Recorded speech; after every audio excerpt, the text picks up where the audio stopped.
नमस्कार दर्शक बंधु आपण मैंने देखुंट ओडिया गौरव न्यूज।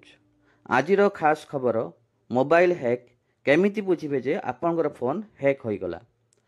एठी आमे कहबाकू जाउछु पांचटी साधारण लक्षण जहाँ देखि आपण बुझीपारे जे आपणकर फोन गोटे बड़ संकट मध्य पड़ी। लक्षण 1, बैटेरी बेसी खर्च होउची कि? जदि आपणकर फोन कहीं व्यवहार न कले भी बैटेरी तेजी जदि खाली होउची तेबे अंतर्गत मालवेयर काम करछि बोली धारणा करिवे। लक्षण 2, डाटा व्यवहार हठात बढ़ीगला कि?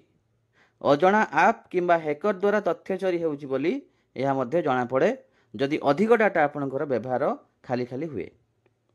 लक्षण 3, फोन रे अजणा एप्स आसीगला कि?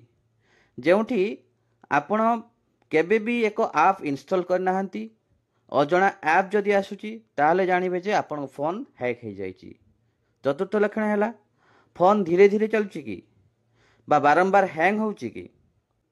यार कारण है मालवेयर बा गुप्त एक्टिविटी जगू कौन होता है ना आपन फोन धीरे चले बा बारंबार हैक हुए।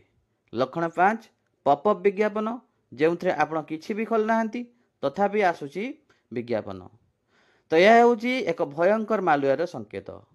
अन्यान्य कारण गुड़िक है फोन असाधारण भाव गरम हो, अजणा कॉल टेक्स्ट मेसेज आसवा एवं आपण अकाउंट रे अनधिकृत लॉगिन अलर्ट किंबा ओटीपी आसवा।